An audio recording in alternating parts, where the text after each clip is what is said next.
Hello and welcome to another short MedEasy tutorial. My name is Charlie and I will be your host in today's tour. Today we will show you ADL Capture as part of the MedEasy 3 system called GMAX3. GMAX3 is on-demand, web-based software that if needed can be deployed on your server to better suit your needs. GMAX3 is designed to be used on multiple operating systems, multiple devices, and multiple web browsers. Let's look now how GMAX3 can help you capture ADLs plus other important care data in your facility. With your predetermined PIN code, you simply log into the system and you're brought to the main menu. The system is comprised of complete sets of ADLs, single ADL entry, meal intake, fluid intake, meal and fluid intake together, or weight entry. Right now I'm going to show you how to perform a full set of ADL data entry which ties to section G0110 in the MDS 3.0. We simply click on the ADLs and we can see here a list of the residents that have not had ADL care documented on their behalf. If I click View All, you can see that throughout the system other caregivers have been documenting information on ADL care provided for residents. So I'm going to go back to the View Required, meaning these are the people that have yet to have care provided on their behalf, and we're going to go look at Mr. Brian White. We're going to select Brian White, and we're going to show you the different scenarios that you have for documenting information. Mind you, the clinical accurateness of what I'm documenting is not what I'm sharing with you, but I'm showing you the various ways you can document. So we're going to say for bed mobility, one of the 10 set of the ADLs, that Mr. Brian White is independent. We're going to say that for transfer, he needs supervision with setup. Walk-in room, we're just going to say that that did not occur. And also walk-in corridor did not occur. We'll say he's in a wheelchair or something like that. Locomotion on the unit did not occur, etc. What's nice about the did not occur function, it also records for column 2 in the MDS the did not occur value as well. For dressing, he's a limited assist with one person. For eating, he's supervisory only with setup. And for toilet use, he's totally dependent with one person assist. Personal hygiene, he is a limited assist with one person. And that's one complete set entered for Mr. Brian White.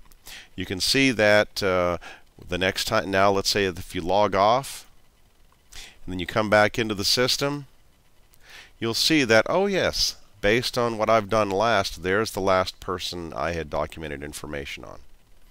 Let's say that Mr. Brian White 10 minutes later says, can you come back and help me with my shirt? I'm having trouble getting it on.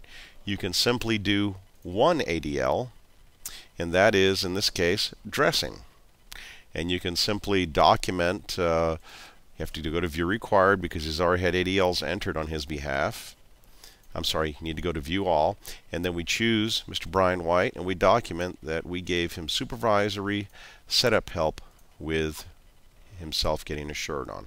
So now you've documented all your ADLs, and you've documented an additional ADL piece on that person. Let's go to fluid intake. We'll say that it is lunchtime, or not necessarily lunchtime, but the person is going to have a drink during the day, and you've got to document the intake.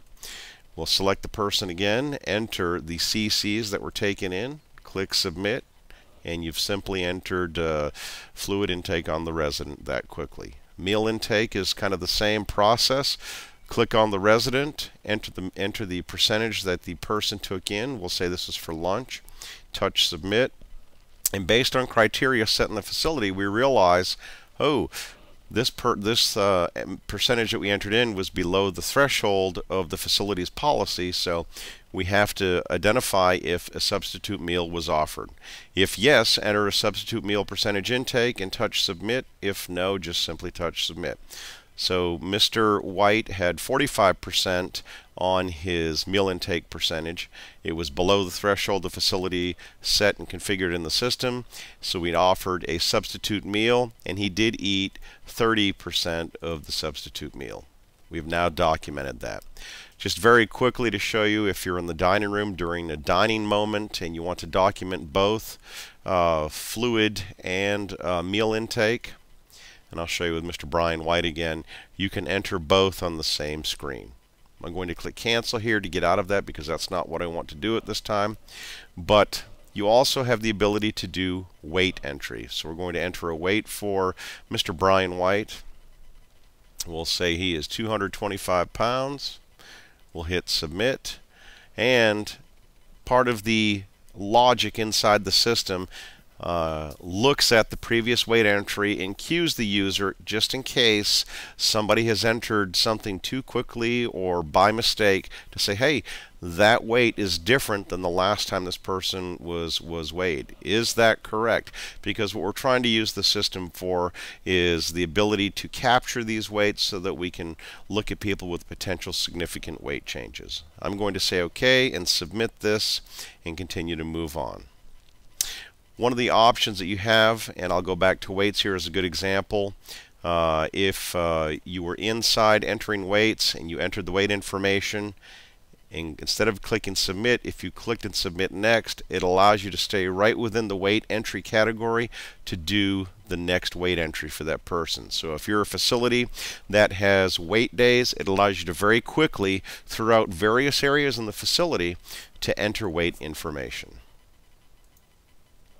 Be sure to look at an upcoming video that ties to GMAX3, and that's how to look at GMAX3 report data. This ends our tour through GMAX3 and ADL Capture. To learn more, or if you'd like a full web demo, please feel free to contact us at 706-378-9115 and visit us on the web at www.medieasyinc.com. Thanks for watching.